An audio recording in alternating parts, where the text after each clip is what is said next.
So money's important to us. Everyone earns a certain amount of money a year, and we choose to spend it a certain way. The things we spend on have to be important to us because we're taking our hand into our pocket, taking out our money and giving it across. Or does it? The average person in the UK probably doesn't think about what they're buying or why they're buying it or how it changes their life because they don't have any rules around money. They don't have rules or reasons to buy things. They just buy them because they want them. Weak men create hard times. Yeah. Hard times create tough men create good times create weak men. Exactly. And it's a cycle like cycle. that. But I think what you're trying to get is if you control your money, the money won't control you. Exactly. So if you're in control of your money, you're managing it and you're allocating it to things that bring you happiness and things that bring you peace, so on and so forth, you're going to be in a much better place. That discipline with your money will bring you much more finding success, and we're here to help break that monotony of your life and help you find your own version of success. Welcome back to another episode with me, Alex. And me, Adam. How you doing, mate? You all right? I'm good, man. I'm good. How are you? Oh, I'm living the dream. Living the dream. Living the absolute Why are you dream. still in a hoodie? It's a beautiful sunny day out here in the UK. I'm in a t-shirt. Second episode in a row, I'm in a t-shirt. Let's go. Come on. All right, big nuts. Jesus Christ. You know how I feel, mate. I'm not good when it comes to the cold weather. The cold weather? Anything below 18 degrees, I've got a jumper on. I reckon. Really? Yeah, mate.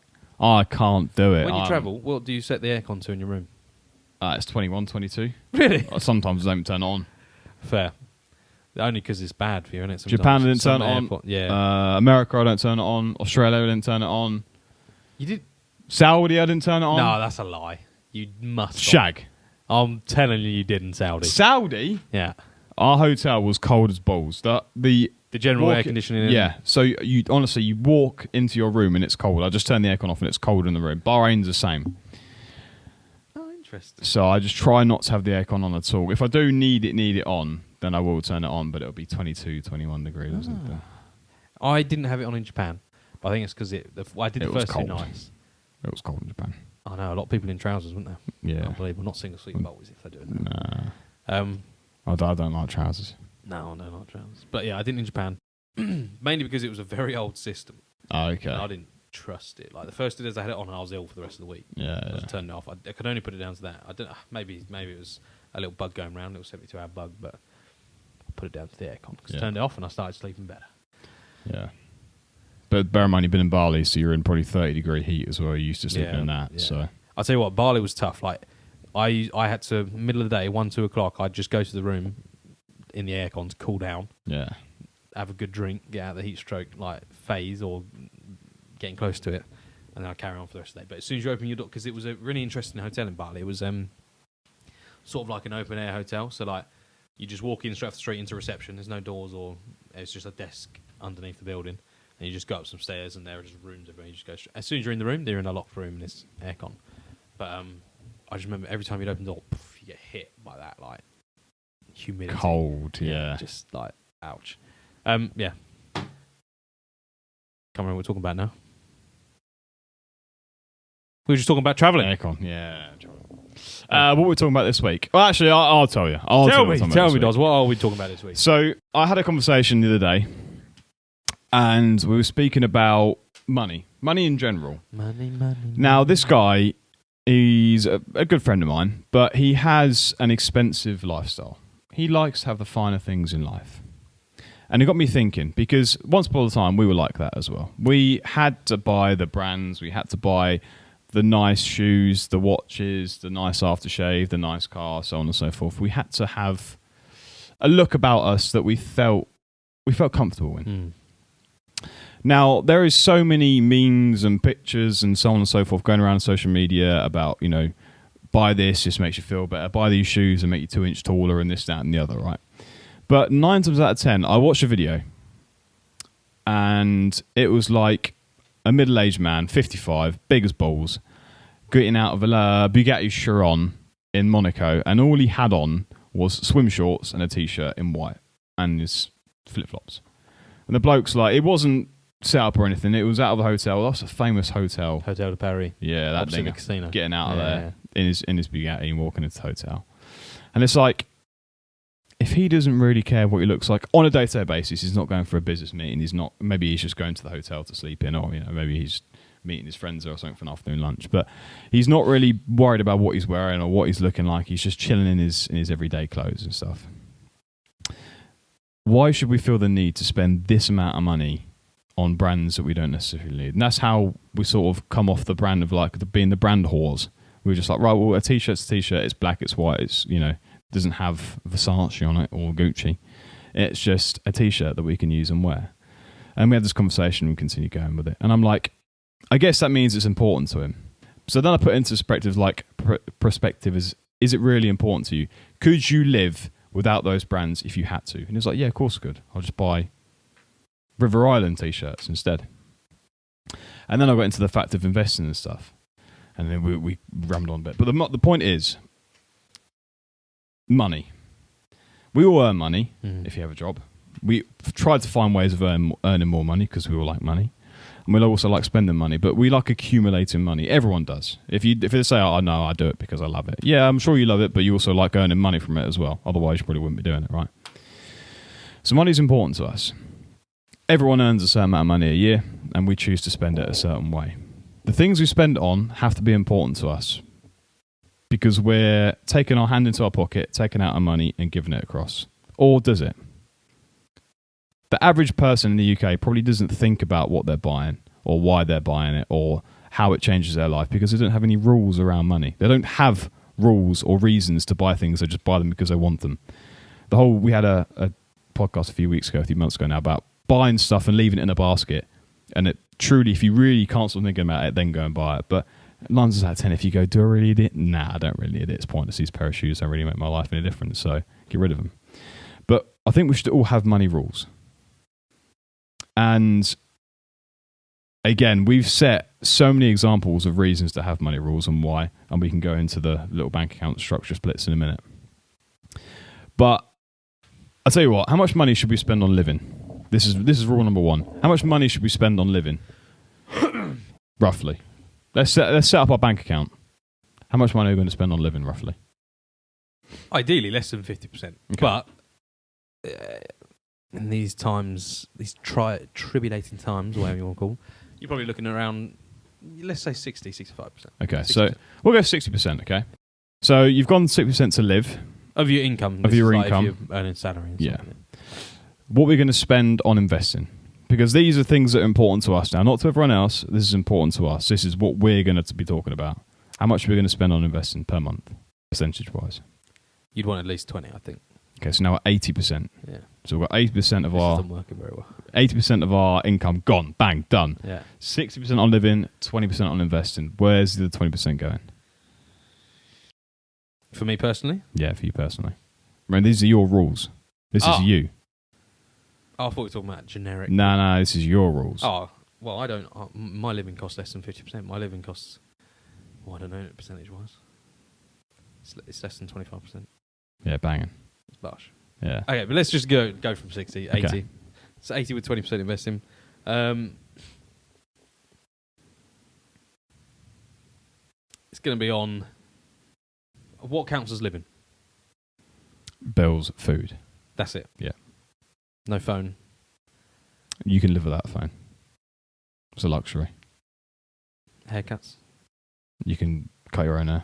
I can't. No, you can't. Haircuts is fine then. I suppose investments saving is coming under investments, like No, different. Oh fuck. Yeah. Sorry, excuse my language. All right, so more for saving then. Okay. At least 10% for saving then. Okay. Because remember, investing and saving is 2 different things. And then the final 10%, I guess, would be, so you've done your saving, done your living, would be luxuries. Yeah. Stuff like phone, stuff like Netflix. Yeah. Meals out. Yeah. Social with friends. Holidays. Yeah. To be honest, I'm about the same. I go like, 60% living. It's not that, but it could be around that. 20% investing, 10% saving, and the 10% to be a social person and actually enjoy life. But there's many people that have it completely opposite way around. They have probably 60% living, probably 80% living, and 20% enjoying life. There is no investing, there's no saving, there's no nothing. They're just living paycheck to paycheck, month to month. because they don't have rules around money. Now, rules around money are really important. Again, if you need to go and work out how to set your bank account structure, go and listen to previous episodes. There's loads in there. But I want to talk about things that define you for who you are and reasons to spend your money for why. No one needs 4 subscriptions to Netflix, Disney. Don't need them. That doesn't change your life. It doesn't improve your life. You could be a TV film reviewerist and you earn money off that, which is great. Yep. By all means, go and do it. But if it doesn't bring you an income, don't spend the money on it. Social, yeah, you can spend £5 a month on something, but you don't need it. Phone. No one needs the iPhone 15 Pro Max Dinger fucking 25 million terabytes. You don't need it. But if it's important to you because you're social media, what I'm saying is you have to define everything that you do. Okay. So And we spoke about this literally before we come on this podcast.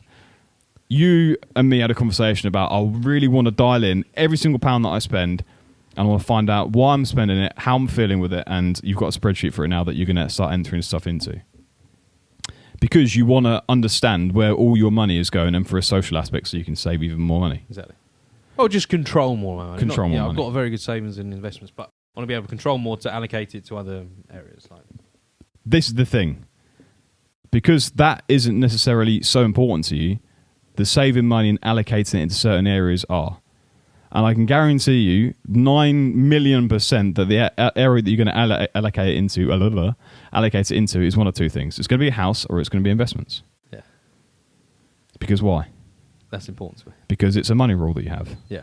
The more reason that you're saving money to put in somewhere else is because you want to grow your wealth for the future. Because it's a money rule that you have. Not that you've even thought about it as being a money rule, but you automatically do it because it is. Okay, so these money rules. Yeah. Talk to me. How would you work them out? Even for me, how would I work out my money rules? Say if I haven't got them now. So, I would start off with the 5 basic rules of money. Okay, now, we all know how money works. I said we've worked out, we figure out we earn money, we come to our account and we split it in certain ways that we have already. 60% into living, 20% into investing, 10% into social, and 10% into saving. Yeah, investing, saving, social, living, right? So that's one. That's one area of money. Rule number 1. We want to live, we want to invest, we want to save, and we want to have social. Okay, so that's one side of our money. Well, or could it? Could it be? No, I tell you what. Living is one. Okay. 6% of that money is one. Okay. Investing is rule number 2 for us. Okay. This is for us. Okay. Number 3 for me is going to be families and friends. Number 4 will be saving. And number 5, I wrote it down somewhere, is a cash cushion. So there are 5 money rules for every single month I come into. That money comes in. That is a non-negotiable. That's what my money's going into. Divide up into these 5 areas. Into these 5 areas. Okay. And that is my money pathways into my life, into my future life. Obviously, I've got a bit of social in there as well. Right. But they're non-negotiables for me. Obviously, I have to live. I need a roof. Maslow's hierarchy needs. I need a roof over my head. I need food on the table, right? Now, investing probably isn't on the majority of the UK's population money rule. It doesn't need to be because they just don't think of it. But for me, I understand that investing is a massive part of my future and it has changed my life drastically already in the course of probably 3 years, 4 years been involved in it, 5 years, maybe 5 years probably now. Yeah. So that's big. So that's a rule for me. Families and friends. I mean, come on now. How important a family? We only have one family, right? Amen. And we only have a certain amount of friendship groups. True friends, yeah. So spend the time with them. Go climbing. Go have a meal with them. Go and play pool with them. Go and get some experience, life experiences. Go to Bali with them. Go skiing with them. Go and do other stuff that you wouldn't ordinarily do because they're memories, which are also important. Remember, those families and friends are only around for a certain amount of time. We only have on Earth, on average, 71 years or something, right? Now, yeah, I understand that investing is important, I understand living is important, but go and have fun as well, which is why I'm not going to be an Ebenezer Scrooge about life completely. But it's important, which is why I've allocated that fund. It's a holiday fund, it's this, that, and the other. Cash cushion. I want to live. I don't want to come up with my car breaking down. I can't spend any money on it because I've got to walk everywhere. I can't go to work. I've lost my money. I've lost my job. Game over. Bang! No. So I want to have a cash cushion for that reason. The understanding of it is you have to find out what is important to you and write rules around it and stick to them. But the whole idea behind it is you need to truly think about what is important to you and stick to it. If expensive clothes is important to you, understand that. Go and do that, but limit yourself not to the fact that you're up to your nuts in credit card bills because you want to buy a Gucci jacket that makes you feel good, right? There's no point. So you're trying to find your rules should help keep you in balance almost. So correct. That's the exact thing that I want. So say if I was into my high-end fashion, you would allocate funds to there, but you would also sacrifice more eating out, say, for example. Yeah. So it's about finding the balance of your life, what makes you happy. For you, exactly. Yeah, each individual person. So it is a very personal thing you need to do. Yeah. Okay. But there's no like sit down. There's no like rule of me telling you what you can and can't do, or how money rules you want to use and don't use.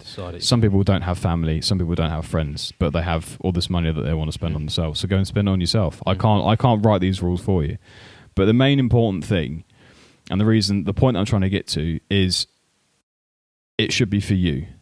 Now remember, our lives, we spend, majority of people in the UK live paycheck to paycheck and spend every single day of their life, or majority of it, going to work and coming home in a boring, monotonous job that they hate.